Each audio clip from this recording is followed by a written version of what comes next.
Hey everybody, it's Brooke. I hope you're having a great day. I am back once again with week number 17 in my Fauxbonichi Golden Treasury of Poetry junk journal thing. This was peak April 23rd through the 30th. Moving right along now. Guess I'll just pick right up where we left off. This is, once again, grab that piece of paper so you don't get sensory overload. My pages are a little busy, if you hadn't noticed. Don't let it out. A little busy on the pages. This was Monday the 23rd, and again, it's the back of the topographical map that I used. Just did a little journaling, pretty quiet day, ran a bunch of errands, used a scrap of coffee-dyed grid paper for my date circle and my weather and moon information. What I do is I have right there on my desk a drawer unit where I keep paper scraps and fabric scraps and things like that just to grab and use when I am working in my Fauxbo. And periodically I will go through and take those out and replace them with new things, because I'll just keep using the same old things over and over and then go back and look and say, wonder why I used that same thing 50 times in 50 consecutive pages. So at any rate, that's where that came from. And this was just a little piece I had, there's a glare, I'd had hanging around from a National Geographic, and it's this little creature thing. I'm not even sure what it is. And it's so cute, I can't stand it. And it says, I want people to care, to fall in love, and to take action. And I've been waiting for a place to put it, and that's where he landed. In the background, I just did some stamping and stenciling and put in some scraps of washi tape. And that was about that. Nothing much going on there. So the next day is Tuesday the 24th. And the original page was the other side of that parchment paper. And I had stitched on this ad from an old magazine. And I just thought it was funny that, and put on some trim, I guess. And that was the original page. And I thought it was funny that this was a 1-minute mask to pretty your complexion quickly.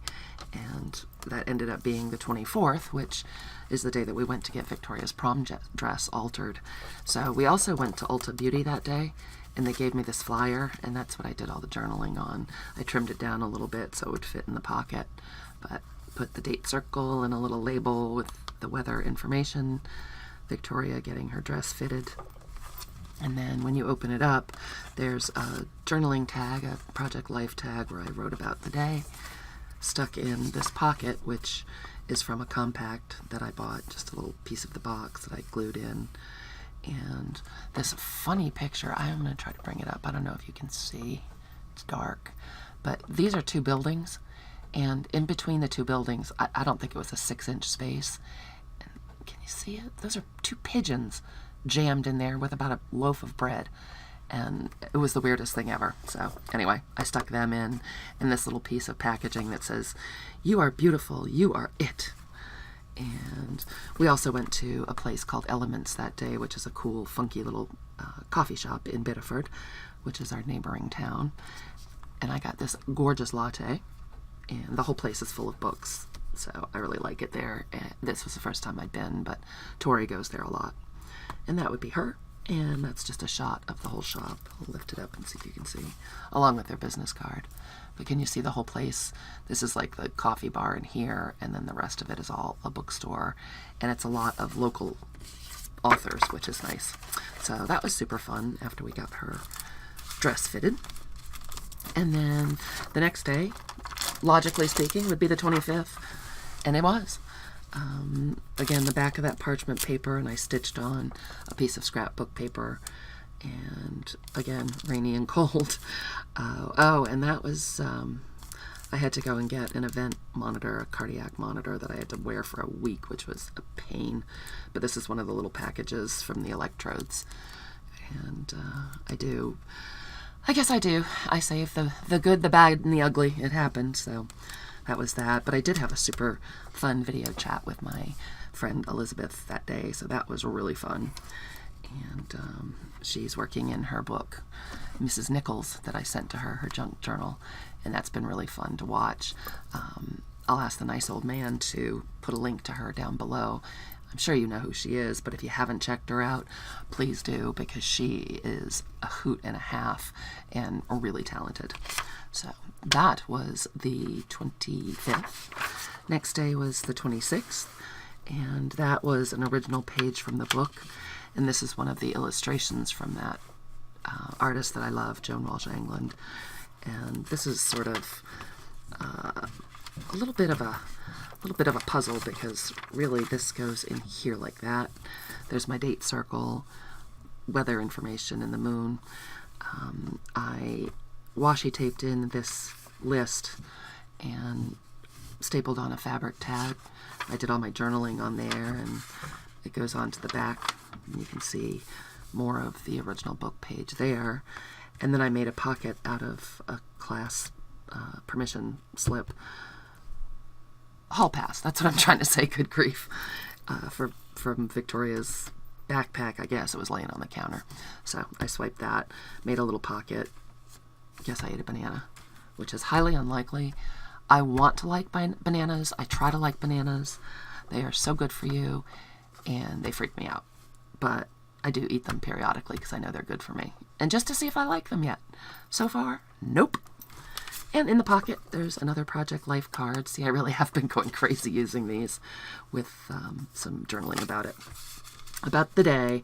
So it's sort of a little puzzle, as I said, that goes in there. But I really like being able to see this illustration. And then the next day, I unhooked the paper clip. Oh, that was the 28th, which was prom day. And I have not gotten all the photos back, so I haven't done the page yet. But the background is, again, this Joan Walsh England book page from the original book. And I love that illustration, and 7 times 1, the poem about being 7 and growing up, pretty much. So I would like to be able to preserve some of this when I do Victoria's prom page, because I think it's sort of ironic. But I do have the date circle, and I have one of the photo booth strips, and this is the pocket that I got from Kristen at Rock Paper Treasure. And my friends and I went to a bar to have dinner after we did all the photos of the kids, and that was super fun. So that is just all clipped in there for when I get all the photos gathered, because all the parents in the world, we have this strange tradition in Saco where we go to an old cemetery that's absolutely gorgeous, but that's where everyone takes their prom pictures, and it is madness. Everybody that you've ever known in Saco with somebody going to the prom is there. It's crazy. So we went there and took pictures, and I have to get pictures from all the other parents. But at any rate, so this is the 29th of April. It was the day to go get recital tickets. Victoria's dance recital, final dance recital, is in June, and traditionally you go and you wait in line forever to get tickets. So that's what I was doing with an old friend of mine. We go and wait in line together every year. So that was another last, and I journaled about it on that page. This was a little picture out of Daphne's diary, and that's how I felt. That's how I feel about coming to the end of all these things. And this is an Edith Holden page that was the original sewn-in page in the book. And last but not least, the other side of that Edith Holden page, and that was Monday the 30th. I love the daffodils because they had started coming up, and I wanted to leave that pretty page. So what I did was made a little flip out here and glued it on. And this is one. I don't know if you remember these back in the scrapbooking days. They were all the rage. A little photo anchor, and it just sticks through with a brad. And there's this metal tab that holds the booklet closed. And I've got my weather information here, and then this just folds out. Talks about poor Mark hurt his neck, so I made him wear a neck brace because I'm mean. And that's part of the packaging, and talked about some of the stuff that we did, and it flips that way too, and some more journaling about things I got done, and talking about why I love this Edith Holden page. My parents had a huge long hill running down behind their back, the back of their house, that went all the way down to their beach and the ocean. And one year she spent, I don't know how long, putting in 500 daffodil bulbs, and was so proud of herself, which she should have been, because that's a enormous amount of bulb digging. But every year they would come back fuller and fuller and spread and spread, and it was just an amazing sight, like a sea of orange going down to the water. So that page reminded me of her, and I liked it, so I wanted to leave it kind of blank, so this little card worked out really well. And then it just gets held in place by its photo anchor. And that is it for April. This is the back of the book. This is the fabric that I used to line the spine. I made a new spine for this one. The old one was in really rough shape, and I haven't glued this down yet because I'm not sure what I'm going to put on the back cover. But getting ready to bind in my May and get to work on that. So that is the end of April in my Fauxbo/junk journal. Thank you so much for spending the time with me. If you made it this long, thumbs up. If you enjoyed it, please give us a thumbs up and subscribe down below. All of our information, every place you can stalk us on the internet, will be listed in the description, because the nice old man is cool that way. And I think that's it. Until next time, I appreciate your time, and I'll talk to you again soon. Bye.